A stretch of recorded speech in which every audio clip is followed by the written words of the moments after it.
शांति। ओम शांति। सभी ने अमृत वेला किया आज?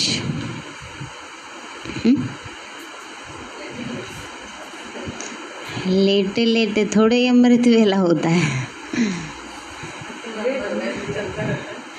इसलिए आज बाबा ने सबके क्लास लगाई है। बाबा ने कहा बच्चे सवेरे सवेरे उठकर प्यार से बाबा को याद करो। जब सवेरे सवेरे हम आत्मा फुल चार्ज हो जाती है तो सारा दिन हमारी बैटरी ठीक चलती है।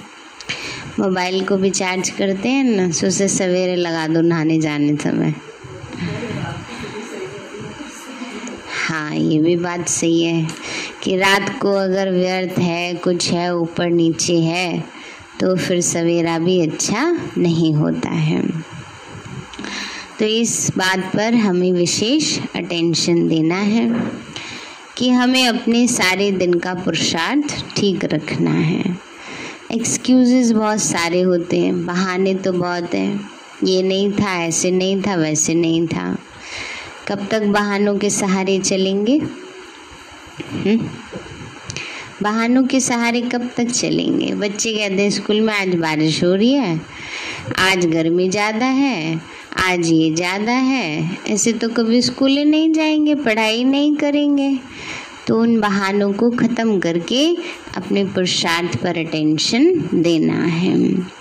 और कल शाम को 4 बजे से 6 बजे तक योग रखा है, और कल सवेरे भी ऑनलाइन विशेष दिल्ली का संगठित योग है। तो सवेरे भी सभी 5:30 बजे से 7:30 तक योग करेंगे। उसके बाद फिर सेंटर पर मुरली सुनने आएंगे, और फिर शाम को भी सभी समय निकाल अवश्य आएंगे। आज प्यारे बाबा बोले, मीठे बच्चे, चैरिटी बिगिंस एट होम। अपने परिवार वालों को ज्ञान सुनाओ। चैरिटी बिगिंस एट होम का मतलब होता है कि घर वालों पर रहम पहले करो।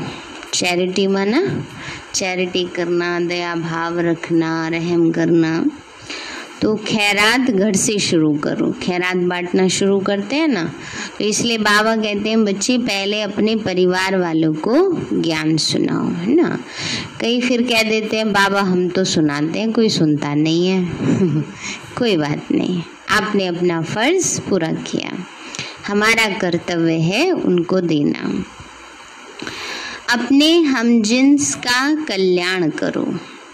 प्रश्न है कि श्रीमत का पालन करने वाले बच्चे अपनी अवस्था को एक रस बना सकते हैं।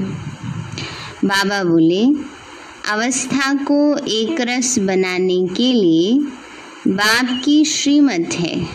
बच्चे रोज सवेरे सवेरे उठ बड़े प्यार से बाप को याद करो। रोज सवेरे सवेरे उठकर बड़े प्यार से बाप को याद करो। अपने को आत्मा समझो और बाबा जो सुनाते हैं उसे सुनो। अगर याद नहीं करेंगे तो फालतू ख्यालात चलेंगे, बैठे रहेंगे, व्यर्थ चिंतन सारा दिन चलता रहेगा, व्यर्थ संकल्प आएंगे। इसलिए बाबा राय देते हैं बच्चे रोज सवेरे सवेरे उठ अपने आप से प्रतिज्ञा करो कि चलते फिरते खाते पीते भोजन बनाते एक बाबा को ही याद करेंगे ना। सवेरे सवेरे अगर गाड़ी पटरी पर रहेगी, सारा दिन पटरी पर अपने आप चलती रहेगी। सवेरे ही व्यर्थ चिंतन से, पहली श्रीमत की अवज्ञा से गाड़ी पटरी से उतर गई तो सारा दिन मेहनत लगती है। लौकिक रीति से देखो, सवेरे पेट भर गया तो सारा दिन कुछ नहीं भी मिले तो चलेगा, है ना। तो ऐसे ही बाबा कहते हैं प्रॉपर बैठने से हमारे बहुत विकर्म विनाश होते हैं। कई बार कई सोच लेते हैं बाबा चलते फिरते याद कर रहे हैं, है ना। खाली चलते फिरते याद कर लेने से काम नहीं चलता। बच्चों की ऑनलाइन पढ़ाई कैसी हो रही है? चलते फिरते वाली लैपटॉप रख देंगे और बस कुछ काम करने लगेंगे। तो उतना अच्छी रीति हो पा रही है? नहीं हो पा रही ना, फर्क पड़ गया है। इसी तरह से चलते फिरते वाली याद, ये नहीं उसके नंबर नहीं मिलते, मिलते हैं, पर जो हम एकाग्रचित्त होकर विशेष समय निकाल करके याद में बैठते हैं उससे प्राप्ति भी ज्यादा होती है। एक संस्कार बनता है ना बाबा की याद में बैठने का। ओम शांति। मीठे मीठे बच्चे जानते हैं कि रूहानी बाप है सभी रूहों का बाप, जो सबसे ऊंचे ते ऊंचा है, उनको ही शिवाय नमः कहते हैं। फादर भी कहते हैं वह बाप स्वर्ग का रचयिता है, जिसको पतित पावन ज्ञान का सागर कहा जाता है। अब तुम समझते हो हम उनके साथ बैठे हैं, यह तो तुम बच्चों को समझाना है। जैसे कहीं पर एक गीता पाठशाला में एक कृष्ण का लंबा चित्र 6 फुट का था। अब कृष्ण को वास्तव में छोटा ही दिखाते हैं, फिर कहते हैं गीता का भगवान था। तो भला गीता कब सुनाई? बचपन में वह जब 6 फुट का हुआ तब सुनाई। राधे और कृष्ण की जोड़ी थी। राधे कृष्ण की क्या लगती थी? राधे को भगवती और कृष्ण को भगवान कहते हैं। इन दोनों का क्या संबंध है यह किसी को भी पता नहीं है। कृष्ण ने गीता का उपदेश दिया, परंतु कब? जब तुम ऐसे ऐसे प्रश्न पूछेंगे तो मनुष्य समझ जाएंगे कि यह तो सिवाय ब्रह्मा कुमार कुमारियों के और कोई पूछ नहीं सकते, है ना। ऐसे ऐसे प्रश्न पूछने से उनको अंदर में विचार तो चलेगा। कोई भी बड़े बड़े राजाएं आदि जो भी हैं वह सन्यासियों को देख पांव जरूर पड़ेंगे। किसी को भी पूछने की हिम्मत ही नहीं रहती है ना। बाबा कहते हैं साधु सन्यासियों से किसी को भी कोई बात पूछने की हिम्मत ही नहीं रहती, क्योंकि पहले तो क्या था, सबको ये पाठ पक्का कराया हुआ था, जो सत वचन महाराज, जो गुरुजी ने कह दिया वही परम सत्य है। तो किसी के मन में प्रश्न आए, जिज्ञासा आए तो भी पूछ नहीं सकते थे, डर रहता था कहीं श्राप न मिल जाए। तो बाबा कहते हैं बच्चे तुम तो हिम्मत रखते हो, कहेंगे ब्रह्मा कुमारियों में इतना ज्ञान है जो बैठ करके रचयिता और रचना की इतनी नॉलेज देती हैं, उनकी बायोग्राफी सुनाती हैं। तुम पूछ सकते हो कि शिव जयंती मनाते हो, पूजा आदि भी करते हो, तो जरूर वह कभी आया होगा, तब तो शिव जयंती मनाई जाती है। वह कब आया? शिव बाबा तो है निराकार, उनको अपना शरीर नहीं है। शिव जयंती मनाते हैं तो जरूर शरीर में आया होगा। निराकार की जयंती कैसे हो सकती है? आत्मा तो अमर है। बाबा कहते हैं बच्चे आत्मा तो जैसे अमर है, तो ना तो जन्म लेती है ना मृत्यु को पाती है ना। आत्मा तो विनाशी सत्ता है। तो बाबा कहते हैं जो अविनाशी है उसकी जयंती कैसे? फिर चलो आत्मा अविनाशी है, तन में आती है, प्रवेश करती है तो जन्म लेती है, तब कहा जाता है जन्मदिन। अब शिव बाबा तो जन्म मरण से भी न्यारे हैं। तो बाबा कहते हैं फिर आत्मा की जयंती नहीं होती, आत्मा तो अविनाशी है। ऐसे नहीं कहेंगे कि आत्मा की जयंती है, नहीं, जयंती तब मनाई जाती जब मरे और जन्मे। शिव तो है निराकार, उनका चित्र लिंग का रखा जाता है। तुम बच्चों को यह ख्यालात रहनी चाहिए। यहाँ से अपने घर धंधे धोरी में जाने से यह बातें ही बुद्धि से निकल जाती हैं, चिंतन नहीं चलता। गुरुओं आदि की जंजीरों में बहुत फंसे हुए हैं, बात मत पूछो। अबलाएं बहुत भोली होती हैं ना, तो तुम उनसे पूछ सकते हो शिव जयंती मनाई जाती है, परंतु वो है कौन? बाबा कहते हैं बच्चे अब लाए माना, माताएं बहनें बहुत भोली होती हैं। तो बाबा कहते हैं ऐसी बातें उनसे पूछ सकते हो। तो उसने आकर किया क्या और कब आया? जयंती माना ही बर्थ। निराकार शिव का बर्थ मनाया, वह निराकार है, उनका फिर बर्थ कैसे मनाया जाता है? किस में आया? आत्मा शरीर में आती है तो कहा जाता है बर्थ हो गया, जन्म हो गया। अब आत्मा तो आत्मा है ही, शरीर में प्रवेश करती है तो कहेंगे आत्मा ने शरीर लिया है पार्ट बजाने के लिए। तो वह तो है निराकार, उसने जन्म कैसे लिया, किस में आया? तो कहेंगे कि परमात्मा। बाबा कहते हैं बच्चे उसने जन्म कैसे लिया, किस में आया? उनको तो परमात्मा कहा जाता है।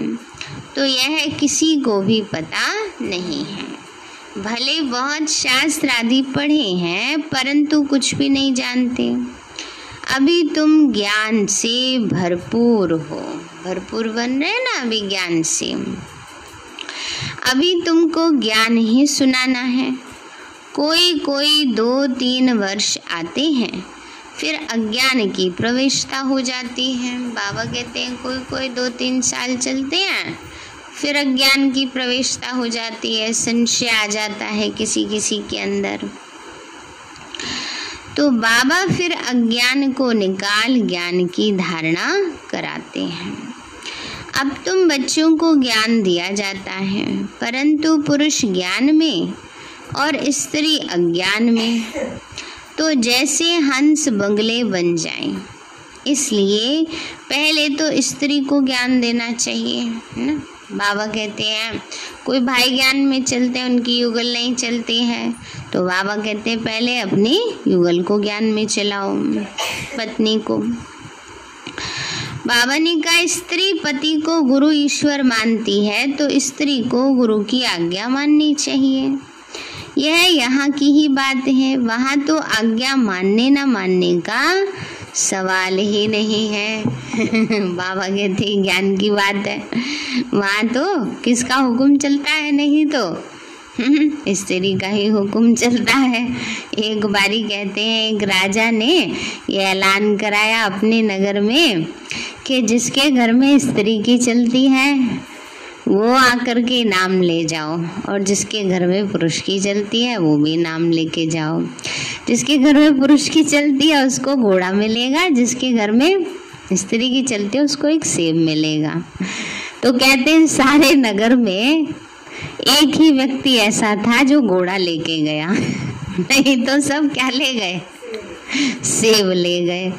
अब एक व्यक्ति जो था वो मंत्री था, मंत्री से पूछा, अच्छा आपके घर में, मंत्री को बुलाया राजा ने। राजा कहते हैं अच्छा आपके घर में आपकी चलती है? कहा हाँ महाराज, मेरे घर में सारी मेरी बातें मानी जाती हैं। फिर क्या हुआ?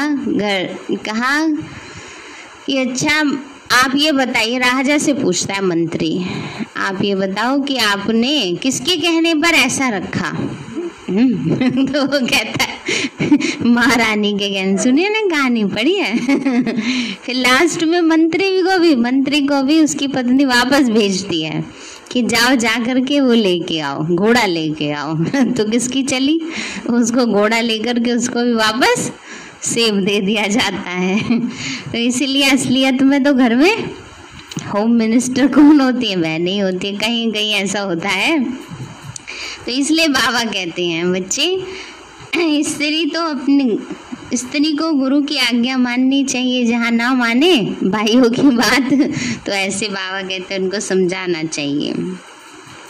तो ये यहाँ की बात है, वहाँ तो आज्ञा मानने न मानने का सवाल ही नहीं, वहाँ ऐसी कोई बात होती नहीं। बाबा सत्युग की बात कर रहे हैं, सब प्यार से चलते हैं। तो चैरिटी बिगिंस एट होम। स्त्री ज्ञान में आती है, पति नहीं आता, तो क्या करें? भू भू करनी है, बच्चों को भी भू भू करना है, अपने हम जिन्स का कल्याण करें। उनको भी बताएं, बाप को याद करें। अब लड़ाई सामने खड़ी है, बाबा आया हुआ है। मनुष्य पुकारते हैं, हे पतित पावन आओ, जबकि पतित दुनिया का विनाश होना है, तो तुम फिर पतित क्यों बनते हो? माता ज्ञान में है तो माता का काम है अपने हम जिन्स का कल्याण करना, है ना। माताएं अगर ज्ञान में चलती हैं तो माताओं को ज्ञान दो। अभी तुम बाप से 21 जन्मों के लिए सारा राज्य लेते हो, तुमको कोई हाथ लगा न सके, तुम सारे विश्व के मालिक बनते हो। फर्क देखो कितना है। माना यहाँ बाहुबल वाली बात नहीं है, कोई लड़ाई झगड़ा करने वाली बात नहीं है। बाबा ने कहा ऐसे वर्षा देने वाले को कितना याद करना चाहिए। यहाँ तो बहुत हैं जो सारे दिन में शिव बाबा को याद ही, देख लो बाबा के पास सबकी रिपोर्ट है, याद नहीं करते हैं। सारा दिन घर के धंधे दोरी के लफड़े में ही रहते हैं ना। बस ये काम कर ले, काम कर ले, काम कर ले, योग के लिए समय नहीं निकालते हैं। नहीं तो सवेरे उठकर बाप को बहुत प्रेम से याद करना चाहिए। बाबा आपसे हम प्रतिज्ञा करते हैं, आपसे हम वर्षा जरूर लेंगे। बाबा आप कितने मीठे हो, आपकी याद से हमारे विकर्म विनाश होंगे। अंदर में अपने से बात करना है, उसको विचार सागर मंथन करना कहा जाता है। बाबा आपसे हम पूरा वर्षा लेकर ही छोड़ेंगे। अब हमको तमो प्रधान से सतो प्रधान जरूर बनना है, तभी तो सतयुगी राज्य पाएंगे। बाबा आपको हम निरंतर याद करेंगे। किसने प्रॉमिस किया था? हमने किया था ना। और क्या किया? अब भूल गए हैं। अब बाबा को अपना प्रॉमिस याद दिलाते हैं। बाबा आप तो हमारे पिता हो ना, देखो आपको ये काम करना ही पड़ेगा, आपको ऐसा तो करना ही चाहिए। बाबा को तो प्रॉमिस सारे याद दिला देते हैं और अपने प्रॉमिस वो भूल गए हैं। तो बाबा कहते हैं बच्चे, बाबा आपको हम निरंतर याद करेंगे। 63 जन्मों में हमने कितने पाप किए, कितना सिर पे बोझा है, इसलिए बाबा हम आपको बहुत याद करते हैं। बाबा हम खाना पकाएंगे, घूमने जाएंगे तो भी आपकी याद में रहेंगे। ऐसे ऐसे बातें करते प्रतिज्ञा करेंगे तो विकर्म विनाश होते जाएंगे। बाबा ने कहा ऐसे ऐसे प्रतिज्ञा करो, विकर्म विनाश हो जाए। बाबा हम भोजन बनाएंगे आपकी याद में। बनाते हैं, अब भूल जाते हैं, हैं? देखो कितना याद रहता है। अपने चेकिंग करनी है ना। ये नहीं बस बाबा आ जाओ, खाने टाइम कर लिया, बनाते टाइम भी तो योग युक्त स्थिति होनी चाहिए ना। फिर खाने वाले को अपने आप याद आएगा। जैसे दादी भोली दादी थी ना, बाबा के यज्ञ की भंडारी, भोजन बनाने वाली दादी जी ने और कोई सेवा कभी नहीं की, मुरली सुनाने की, ज्ञान सुनाने की, फिर भी दादी अष्टरतन में पहुंच गई। कैसे? प्यार से बाबा के यज्ञ का भोजन बनाती थी। कोई कभी भी आए, ऐसे नहीं रात को 10 बजे कोई आने का टाइम है। अब ट्रेन किसी की होती है तो रात को 10 बजे भी पहुंचते हैं। और कहीं कहीं का भोजन ऐसा होता है, कहीं तो चलो दाल चावल खा लेते हैं, कहीं रात को रोटी सब्जी खाते हैं तो रोटी सब्जी बनाना है ना। और इतने सारे बाबा के बच्चों के लिए, एक जने के लिए वो है होता है, लेकिन दादी ने कभी भी ऐसा नहीं सोचा। बहुत प्यार से बाबा की यज्ञ की सेवा करती थी। एक बारी बहुत संत सम्मेलन था मधुबन में, बहुत सारे संत आए हुए थे। तो एक बहुत बड़े संत थे, उन्होंने कहा कि यहाँ भोजन किसने बनाया। स्पेशल भोली दादी से मिलने आए। कितनी शुद्ध वृत्ति से बनाया हुआ ये भोजन है, इतनी परमात्मा की याद से बनाया हुआ भोजन है, इसने मेरे मन को बिल्कुल परिवर्तन कर दिया। इसलिए बाबा कहते हैं ना, जैसा अन्न वैसा मन। तो इसलिए बाबा की याद में रहकर बनाएंगे तो औरों पर अपने आप ही प्रभाव पड़ेगा भोजन खाने का। तो बाबा कहते हैं बच्चे हमको सतो प्रधान बनना है। पता नहीं कल शरीर छूट जाए तो हम सतो प्रधान बनेंगे या नहीं। चेकिंग करो अपनी, अगर कल शरीर छूट जाए तो क्या पद पाएंगे। मौत का तो डर है ना बाबा, हम जीते जी आपसे वर्षा जरूर लेंगे। फिर देखना चाहिए आज के सारे दिन में हमने कितना याद किया। कोई भी हालत में याद की यात्रा में जरूर रहना। बाबा ने कितनी अच्छी बात कही है, कोई भी हालत में। ये बहाना ना दो, ये हालत है, ये स्थिति है। गृहस्थ व्यवहार में भी रहना है, युक्ति से चलना है। ऐसे ऐसे तीव्र वेग से पुरुषार्थ में लग जाएं तो याद भी रहेगी और आयु भी बढ़ेगी। टेंशन को कोई भी हालत में छोड़ पाते हैं? ना चाहते भी अंदर चलती रहती है। इस बात की टेंशन है ना, कुछ भी करेंगे वो टेंशन यहाँ चल रही है। तो बाबा कहते हैं ऐसे कोई भी हालत में याद क्यों नहीं चलती है बाबा की, है ना। तो बाबा ने कहा भविष्य में तुम्हारी आयु बढ़ेगी, याद नहीं करेंगे तो पद भी कम हो जाएगा। पुरुषार्थ कर बाप से वर्षा तो लेना है ना, और सुदर्शन चक्रधारी बनना है। जैसे हिंदुओं को कृष्ण बनाने के लिए नन्स बहुत फिरती रहती, घरों में दुकानों में जाती, सबको कहती हैं बाइबल लो, यह लो, हमारे कृष्ण धर्म में बहुत सुख है। उन्हों की भी एक मिशन है, बौद्धियों की भी मिशन है। हिंदू लोग ये नहीं समझते कि ये क्या करते हैं। हमारे हिंदू धर्म वालों को कृष्ण बनाते रहते। तुम कितना प्रदर्शनी में समझाते हो, भले ओपिनियन भी लिख कर देते हैं, घर में गए खलास। इसके लिए ही गाया हुआ है बंदरों के आगे रतन रखो तो वो पत्थर समझ के फेंक देते हैं, है ना। जिसको जिस चीज़ की वैल्यू नहीं होती है ना उसको वेस्ट कर देते हैं। तो यह भी अविनाशी ज्ञान रत्न पत्थर समझ फेंक देते हैं, यह भी कुछ समझते नहीं। हाँ, जो इस धर्म वाले होंगे उन्हों को ही टच होगा। बात तो बहुत सहज है, बाप स्वर्ग का रचयिता है। बाप भारत में आते ही एक बार हैं। बाबा कहते हैं तुम मुझ पतित पावन बाप को बुलाते आए हो, तो अब मैं आया हूँ तुमको स्वर्ग का मालिक बनाने। तुम कहते भी हो कि हम इस भ्रष्टाचारी सृष्टि को श्रेष्ठाचारी बनाकर ही छोड़ेंगे। अभी तो सब नरकवासी हैं, अभी तुम शिव बाबा की श्रीमत पर हो। शिव भगवान आज मैं तुमको स्वर्ग का मालिक, राजाओं का राजा बनाता हूँ। गीता में बड़ा अच्छा लिखा हुआ है, कहते हैं मैं इन साधुओं का भी उद्धार करने आता हूँ। तो यह उन्हों को भी सुनाना चाहिए, है ना। गीता में है ना, परित्राणाय साधुनाम विनाशाय च दुष्कृताम। तो बाबा कहते हैं बच्चे गीता में ये महावाक्य लिखे हैं, तो ये उन्हों को सुनाना चाहिए।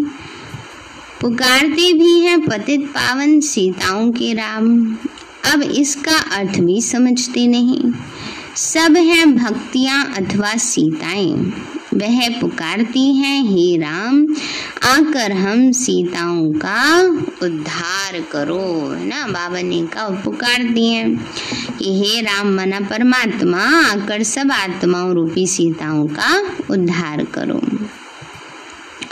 फिर कहते हैं रघुपति राघव राजा राम, पतित पावन सीताराम। वास्तव में राजा राम की तो बात ही नहीं है। मुख्य भूल है जो शिव के बदले श्री कृष्ण का नाम डाल दिया। पूछना चाहिए कृष्ण व राम को काला क्यों दिखाया। सतयुग त्रेता में है ही सुंदर, फिर शाम होते हैं। पहले है गोल्डन एज, सिल्वर एज, फिर कॉपर, फिर आयरन। इस समय है आयरन एज। लोहे की दुनिया बन गई है ना, बिल्कुल।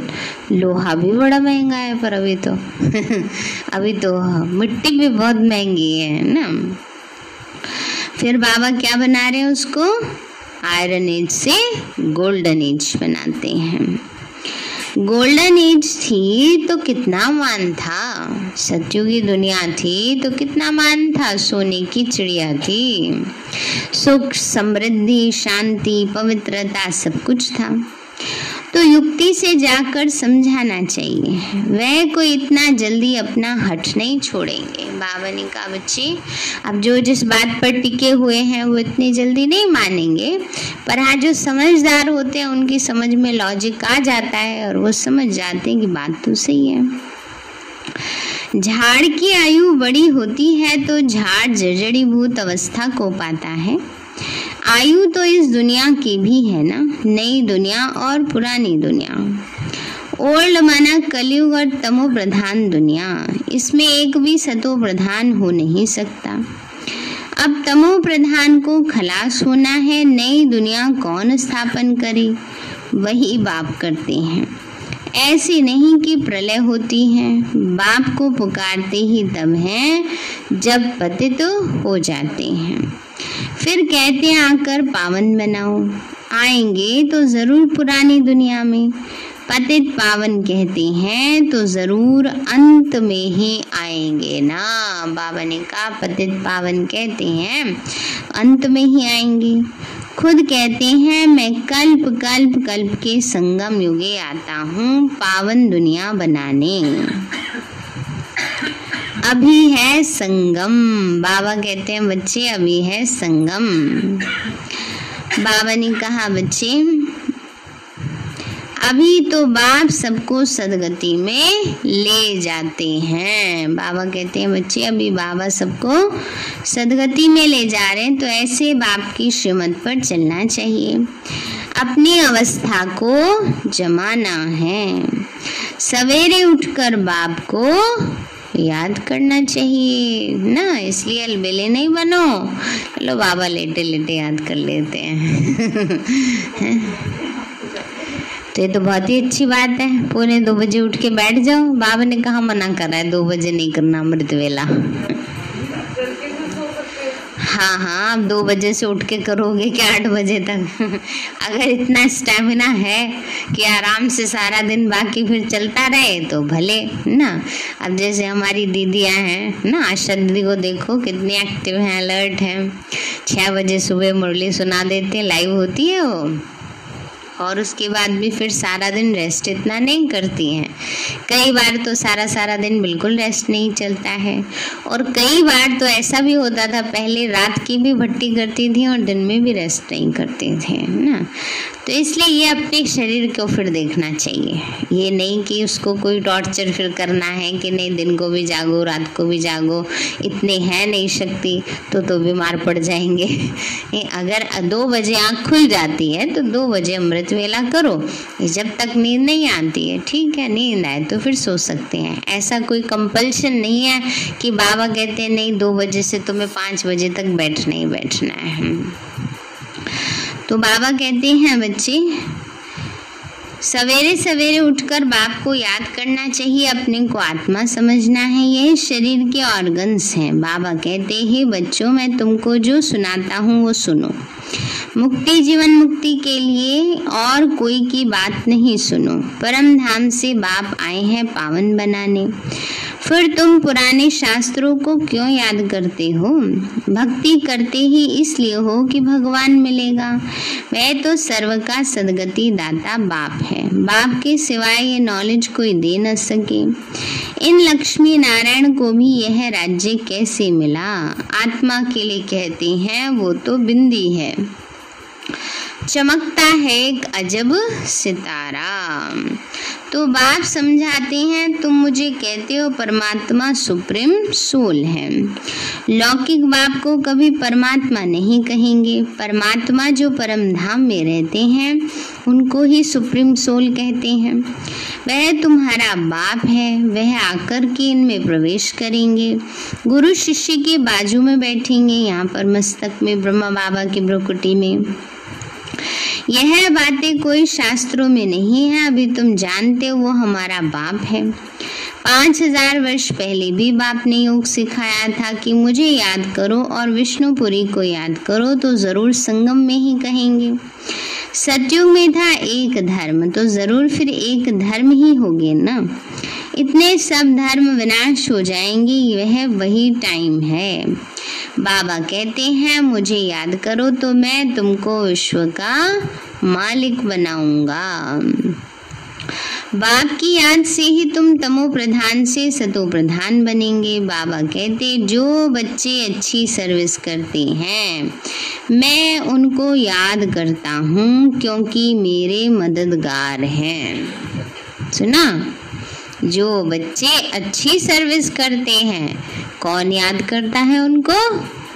बाबा याद करते हैं उनको। बाबा कहते हैं बच्चे मैं उनको याद करता हूँ क्योंकि वो मेरे मददगार हैं। बहुतों का कल्याण करते हैं तो मुझे बहुत प्यारे लगते हैं। तुमको तो एक बाप ही प्यारा लगता है जिससे वर्षा मिलता है, इसलिए तुम बच्चों को अच्छी रीति पुरुषार्थ करना पड़े। याद की यात्रा में रहना है, बहुत फालतू ख्यालात भी आएंगे, ये भी बाबा बता देते हैं। कोई सोचे हम तो योग में बैठे हैं फिर भी अंदर चल रहा है, तो इतने जन्म जन्म से जो अंदर भरा हुआ है वो भी तो निकलेगा ना। तो इसलिए बाबा कहते हैं उसमें घबराओ नहीं, है ना। अगर अंदर चलता है पर आप अपना काम करते रहो, अच्छा भरने का, अच्छा चिंतन चलाने का, तो धीरे धीरे वो बुद्धि स्वच्छ हो जाएगी। तो बाबा कहते हैं बच्चे बहुत फालतू ख्यालात भी आएंगे, भक्ति मार्ग में अपने को मारते भी हैं, कष्ट देते हैं ना अपने आप को। हमको शिव का दर्शन हो, बहुत मेहनत करते हैं दर्शन के लिए। यहाँ तुम समझते हो बाप की याद से पाप कट जाएंगे और 21 जन्मों के लिए वर्षा मिलेगा। दर्शन होने से कोई पाप नहीं कट जाते, है ना। सिर्फ दर्शन हो जाए किसी को श्री कृष्ण के, किसी को शंकर जी के, बाबा कहते हैं उससे थोड़े कोई पाप कट जाने वाले हैं। पाप कटते हैं याद की यात्रा से। यहाँ तुम समझते हो बाप की याद से ही पाप कट जाएंगे और 21 जन्मों के लिए वर्षा मिलेगा। बाप जो विश्व का मालिक बनाते हैं उनको बहुत प्रेम से याद करना चाहिए। अभी तुम्हारी बुद्धि में है हम क्या बन रहे हैं, दूसरे जन्म में हम क्या जाके बनेंगे। ये कॉलेज ही है सतयुग का प्रिंस प्रिंसेस बनने का।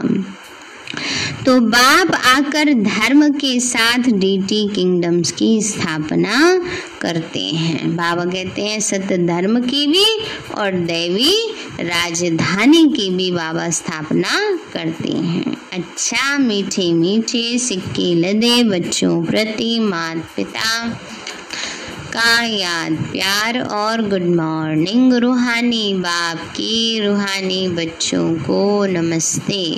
रूहानी हम बच्चों की रूहानी माता पिता बाप दादा को नमस्ते नमस्ते नमस्ते बाबा नमस्ते। धारणा के लिए मुख्य सार है बाप ने मुक्ति जीवन मुक्ति के लिए जो भी ज्ञान की बातें सुनाई हैं वही सुननी है और धारण करनी है। बाप ने मुक्ति जीवन मुक्ति के लिए जो भी ज्ञान की बातें सुनाई हैं वो सुननी और धारण करनी है, बाकी सब भूल जाना है। अपना और अपने लौकिक परिवार का कल्याण करना है। दूसरा है व्यर्थ ख्यालातों को समाप्त करने के लिए सवेरे सवेरे उठ विचार सागर मंथन करना है। याद की यात्रा में लगे रहना है। बाबा कहते हैं विचार सागर मंथन करना है और याद की यात्रा में लगे रहना है। वरदान दिया बाबा ने तीनों कालों को सामने रख हर कार्य में सफल होने वाले सदा विजयी भव। तीनों कालों को सामने रख हर कार्य में सफल होने वाले सदा विजयी भव। बाबा बोले लौकिक रीति में भी जो समझदार होते हैं वो आगे पीछे सोच समझकर फिर कदम उठाते हैं। ऐसे यहाँ भी आप बच्चे जब कोई कार्य करते हो तो पहले तीनों कालों को सामने रखकर फिर करो। तीनों कालों को सामने रखना माना आगा पीछा सोच समझ के कर्म करना, इसका रिजल्ट क्या होगा, है ना। सिर्फ वर्तमान को नहीं देखो ना, बेहद की समझ धारण करो और विजयीपन के निश्चय के आधार पर व त्रिकालदर्शीपन के आधार पर हर कर्म करो व हर बोल बोलो, तब कहेंगे अलौकिक व असाधारण। बाबा ने कहा त्रिकालदर्शी बन के हर कर्म करो, तभी अलौकिक और असाधारण कहलाएंगे। स्लोगन है, हद के किनारों को छोड़ एक बाप को सहारा बना लो तो पार हो जाएंगे। हद के किनारों को छोड़ एक बाप को सहारा बना लो तो क्या होगा, पार हो जाएंगे। हद के किनारों को छोड़ना, हद के किनारे माना मन में आस रखते हैं ये ऐसे कर देंगे, ये हमें साथ देंगे, सहयोग देंगे। साथ कौन देता है? बाबा हमेशा साथ देता है, और कोई हद के साथ ही साथ नहीं। जिस पे जितनी कामनाएं रखते हैं, इच्छाएं रखते हैं, उतना ही समय पर इसलिए बाबा को साथी बनाए तो बाबा किसी न किसी को निमित्त बना करके कार्य सहज ही करा देते हैं। सारे हैं मीठे बच्चे, चैरिटी बिगिंस एट होम। अपने परिवार वालों को ज्ञान सुनाओ, अपने हमजिन्स का कल्याण करो। प्रश्न है कि श्रीमत का पालन करने वाले बच्चे अपनी अवस्था को एक रस बना सकते हैं। बाबा बोले अवस्था को एक रस बनाने के लिए बाप की श्रीमत है, बच्चे रोज रोज सवेरे उठ बड़े प्यार से बाप को याद करो, अपने को आत्मा समझो और बाबा जो सुनाते हैं उसे सुनो। अगर याद नहीं करेंगे तो फालतू ख्यालात चलेंगे, व्यर्थ संकल्प आएंगे। इसलिए बाबा राय देते हैं बच्चे रोज सवेरे सवेरे उठ अपने आप से प्रतिज्ञा करो कि चलते फिरते खाते पीते भोजन बनाते एक बाप को ही याद करेंगे। अच्छा, ओम शांति। मीठे बाबा, आपने हमें सब कुछ दिया, आपका पदम गुणाबार शुक्रिया। प्यारे बाबा, आप हमें ज्ञान गुण शक्तियों वरदानों और सद्बुद्धि से भरपूर करते हो, आपका बार बार शुक्रिया। मीठे बाबा, आप मुझ आत्मा को, इस सेवा स्थान को, विश्व की सर्व आत्माओं को निर्विघ्न बनाया, आपका बार बार शुक्रिया। प्रकृति के पांचों तत्वों का भी शुक्रिया, साइंस के साधनों का भी शुक्रिया, लौकिक अलौकिक परिवार का भी शुक्रिया। हे तन, तुम्हारा भी शुक्रिया। विश्व की सर्वात्माओं का और ब्रह्मांड की सारी शक्तियों का सब प्रकार का सहयोग देने के लिए शुक्रिया।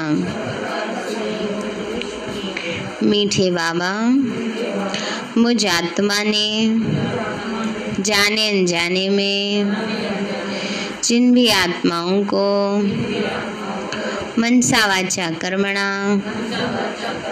दुख दिया है, मैं उन सभी से क्षमा चाहती हूँ, मुझे क्षमादान दिलाओ।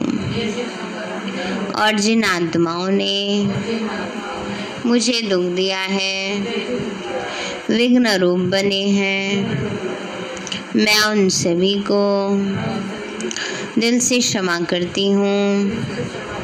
सबका कल्याण हो, सबको सुख शांति सद्बुद्धि मिले और बाबा के सेंटर की सेवाएं खूब बढ़ती जाएं। शिव बाबा से सारी शक्तियां मुझ आत्मा में समा रही हैं। पूरे शरीर में फैल रही हैं, पूरे घर में फैल रही हैं, पूरे देश पूरी दुनिया में फैल रही हैं। सब प्रकार के वायरस नष्ट होते जा रहे हैं। मैं आत्मा परम धाम में चमकती हुई मणि हूँ। सतयुग में पावन देवताई शरीर में पहले नंबर जन्म में रॉयल फैमिली में हूँ। मैं अष्टभुजाधारी देवी दुर्गा हूँ। विघ्न विनाशक गणेश हूँ। मैं बाबा की छत्र छाया में पलने वाली सर्वश्रेष्ठ ब्राह्मण आत्मा हूँ। मैं फरिश्ता हूँ।